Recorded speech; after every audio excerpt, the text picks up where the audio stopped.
wants to try? You want to try? Sir, physical evaluation takes place on the use and disuse of the organ. No, the point is that brain has evolved, as we all know, and the point of departure between in the human evolution was that the brain of the apes was smaller, continues to be small. Our brain became bigger. But not all parts evolved over 100,000 years or million years. All parts did not evolve likewise because there was no need to.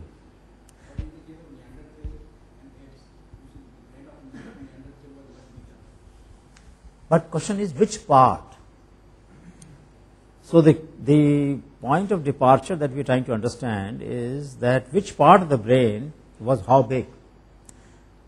How did it help in distinguishing our capacity to deal with tools, language and gender? The size of the brain versus does not matter. Correct. The part of the brain which can act on a particular thing. For example, This is the one you made. Anybody else wants to make?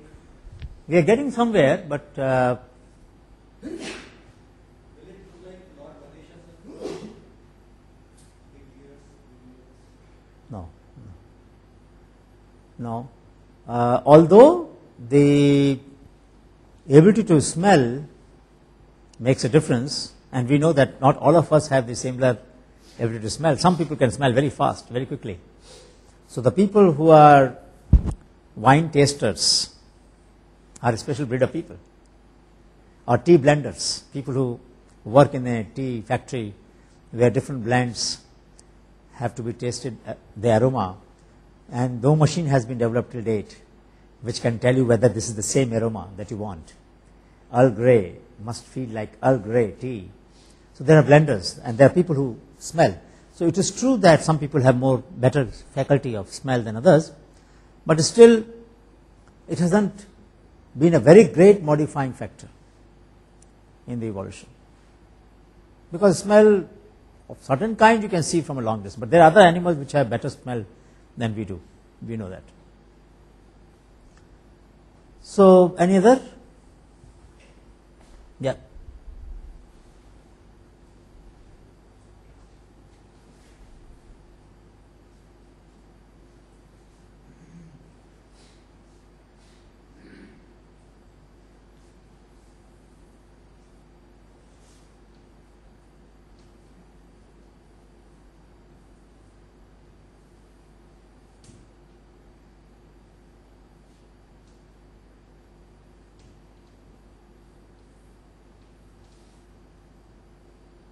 No, but you have to make the full body.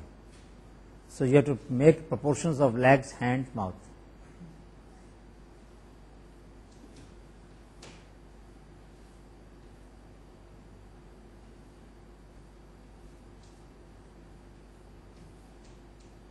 Okay. Now,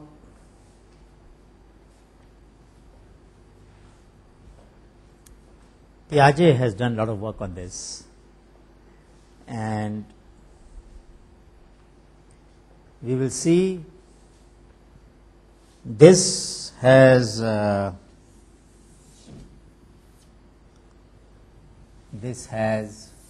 some indication. I had given the clue actually, so I thought you will jump at that. Let me explain and then tell you.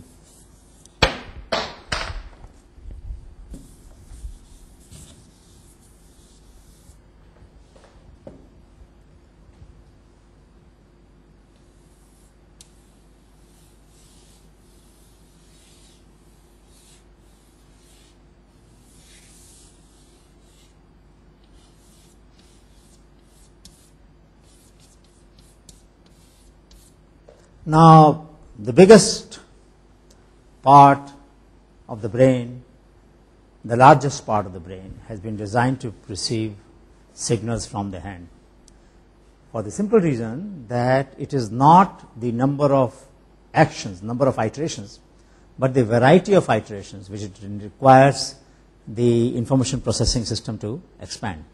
So if it is legs, What can it do? It can do like this, it can do like this, and maybe it can kick 3 or 4 actions. You don't need a lot of space to receive signals from legs. You need high degree of ability to process,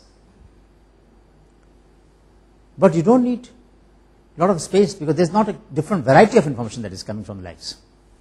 But from hands, whole variety of information is coming, apart from the fact that you also have tactile sense. So a lot of things you feel with your fingers, very sensitive part, your palm. So you sense a whole variety of things. Similarly, the tongue, the mouth. A child when is born, for him or her, the sensory organ is the mouth. Till a year or two, everything the child experiences through the mouth. For him, the only way to make sense of what it is to put in the mouth, because that is the first thing he did when he suckled mother's breast. So he learned that. That is learned behavior. The fact remains, however, that the capacity of the brain before languages became well developed, and which is a period of several thousand years,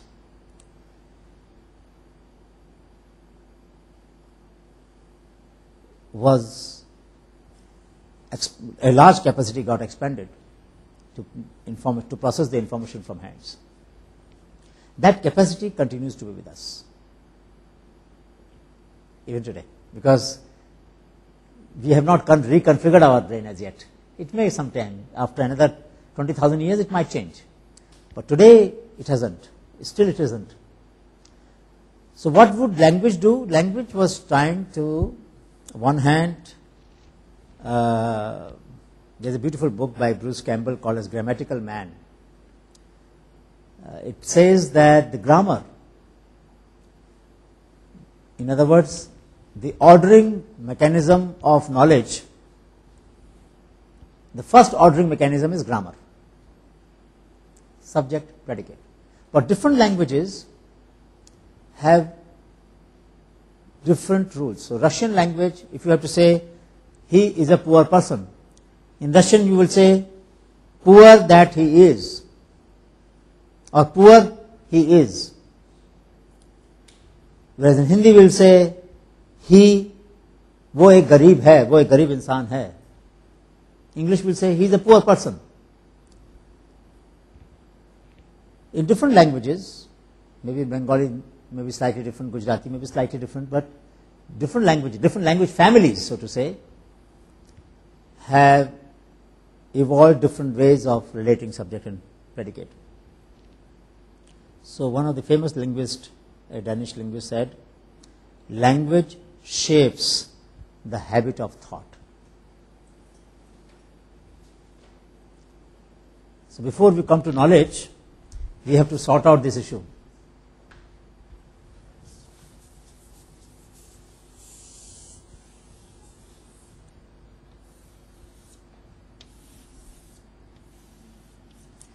Now the fact is that man and woman are designed differently.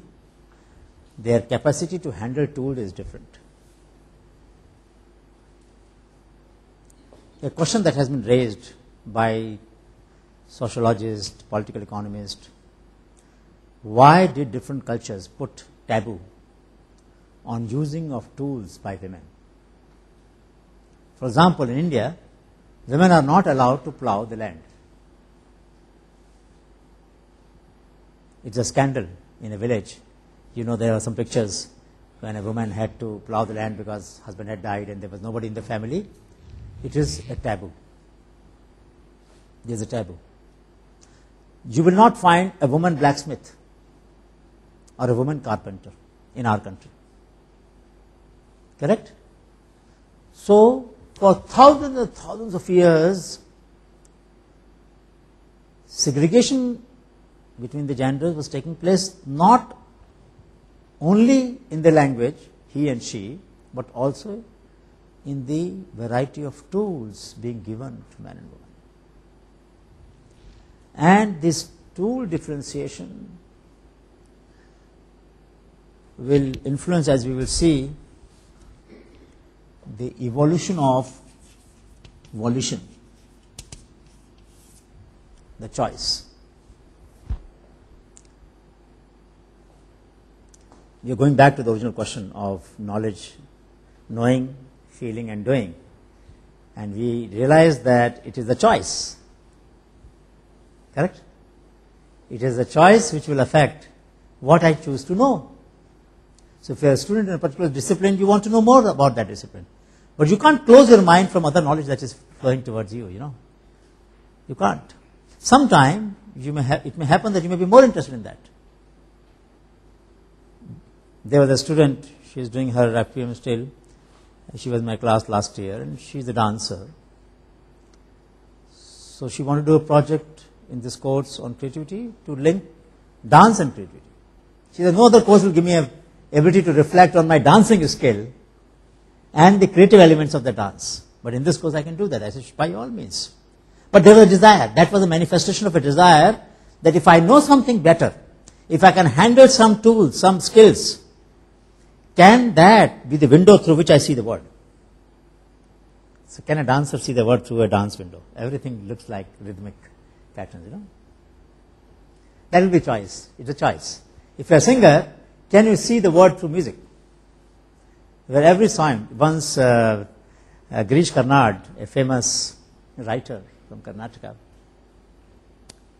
he, of course, he's a national writer, but has also written in Kannada.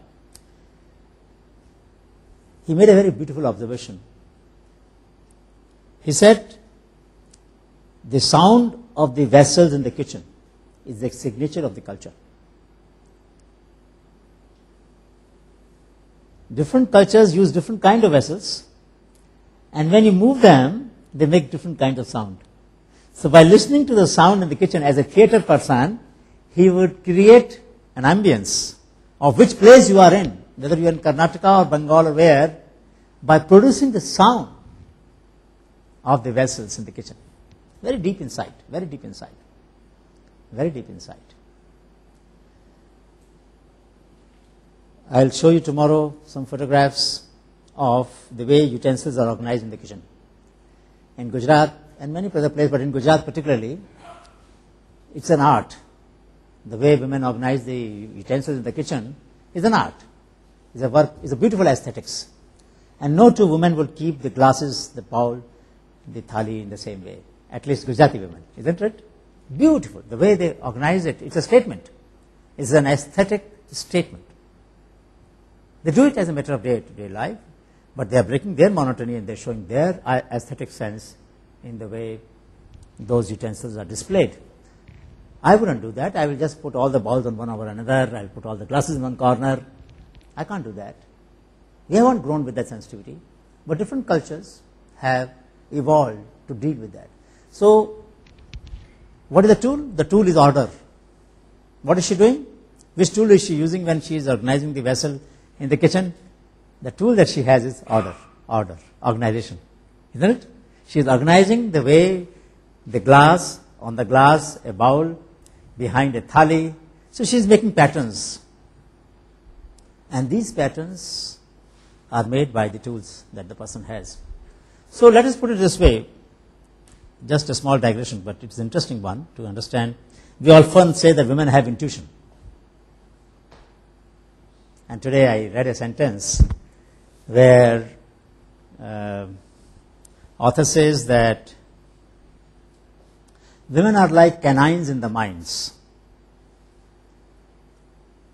When you go in the mines, deep down, you have dogs who can sense the danger much earlier than the man. They influence, they determine whether you will survive or not if there's a risk. And the author attributes women with that ability to sense things much earlier and much before other people can. How did this sense of intuition, of ability to feel something without being able to articulate the reason why that feeling comes, evolve? So what we are saying is, feelings need not come from knowledge.